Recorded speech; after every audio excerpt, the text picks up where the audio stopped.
And I'm not going to report all the details of 10 plus years of work.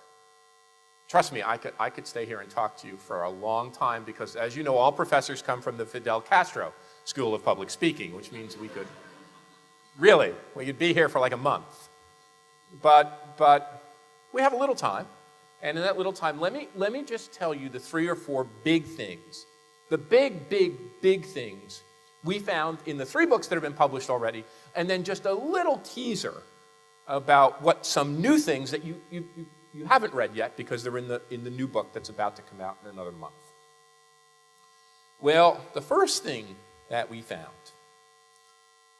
is that the economy was changing globally in ways few people could fully understand. Don't get me wrong. People had talked about the shift from an industrial to a service economy. Here, in this part of Denmark, where I grew up in New Jersey, across to Pittsburgh in Ohio, my wife Rana's from Greater Detroit, we know what that's about. An industrial economic transformation from manufacturing to service. Other people called it a shift to an information age. Other people called it a technology-based economy. Some people called it post-industrial, a knowledge economy, a new economy. But when we really dug into this and really tried to think about it, it was both different and bigger, the change that we were living through. It was not just a change in the economy and in business, it was a bigger change than that. It was a change in everything from how we work to how we dress, to how we interact, to how we live, the kind of recreational or leisure time communities we wanted to engage in. It was bigger than just an economic transformation. You know what? What we began to think is it was a change on the order, a scale. It was epical. It was enormous. It was the kind of change in its magnitude that Marx had written about 150 years ago. When Marx talked about the shift from an agricultural society, a feudal society, to a modern capitalistic industrial society, it was that big. In fact, it might even be bigger. This change was deep and fundamental. It was the kind of change that, although it was very positive and exciting, was also quite traumatic because it was changing not only the way we work and the industries that are important, but the way we live and the kinds of communities we want. In fact, it was changing our very sense of ourselves, our human identity. I said we have to write this down. And let me just give you a sense of how big this shift was. We called it, not a knowledge, not an innovative, we called it a creative economy for a specific reason. Because information is something you obtain in a book. Knowledge is something that's poured into your head. See, what we were looking for was something similar to what Marx had looked for. Where does the source of real economic value come from? What is the real fulcrum that is generating new economic wealth? Well, it wasn't just information, and it wasn't just technology, and it wasn't just knowledge.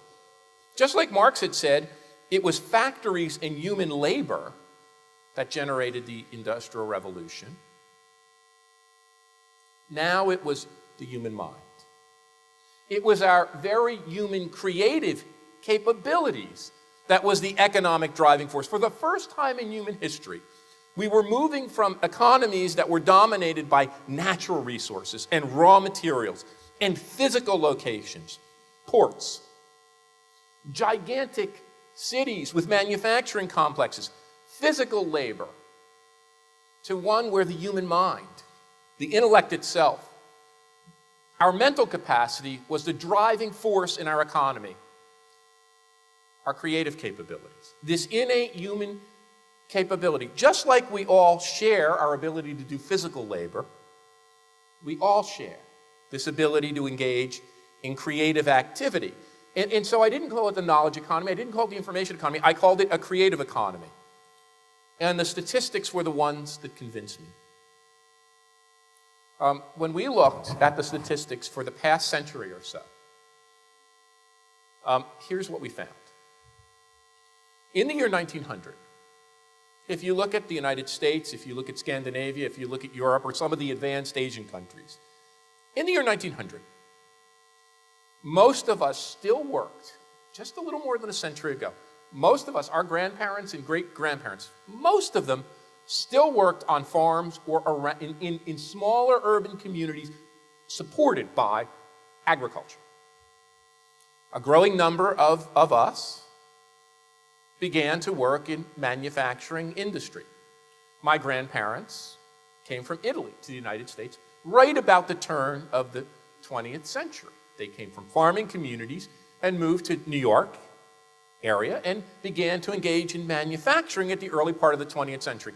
Less than 5% of us, whether we're in Europe, Scandinavia, or North America, less than 5% of us worked in the creative sector of the economy. That's arts, music, literature, design, science, technology, innovation, entrepreneurship, and the professions, law, healthcare, education, finance, and so on. By the year 1950, we had made a change. And by the way, think about the nature of the shift between 1900 and 1950. We had not only grown great manufacturing industries, we had not only grown great manufacturing cities, we had seen the rise of tremendous class conflict, the heroic struggles of the labor movement, which increased wages and made working conditions better. We saw 2 cataclysmic world wars and economic and social revolutions. That's the kind of change in just those 50 years, and the change today is bigger than that one. So by 1950 now, 50% of us, more, work in or around the manufacturing sector of society. Less than 10% of us still worked in the creative sector of the economy. The year 1980, and you can see the creative economy starting to percolate as early as the 1960s. Actually in the 50s with James Dean and the Beatniks and Allen Ginsberg's Howl. And you see it in the 60s with the Beatles in 1968 and Woodstock and the counterculture. But it was confined. It was almost as if people were having a giant temper tantrum, constrained by this old organization society, confined by its rules, trying to find an outlet to use their creativity. But beginning in 1980, it's not just a cultural shift anymore. Beginning in 1980, less than 12% of our economy still is in the creative sector of the economy. Only 12%. Between 1980 and today, this is when the economic transformation and social transformation hits. In that time, in the United States alone, the United States adds 20 million new jobs in the creative sector of the economy. Today, 40 million Americans work in the creative sector. In Denmark, it's about 1 million.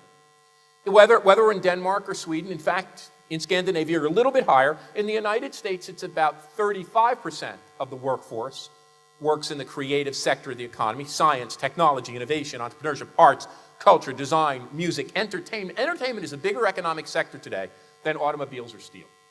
And the professions. Across the world, 150 million of us, the figure I point out in Flight of the Creative Class, 150 million of us across the 40 or so relatively advanced countries already work in the creative sector of the economy. Oh, in a place like Toronto or Copenhagen or San Francisco, in excess of 40 or 45 or more percent of us already work in the creative economy.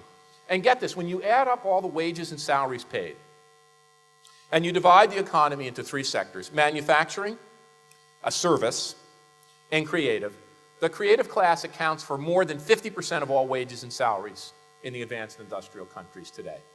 Our own guess is just for North America is the creative class will add another 10 million jobs.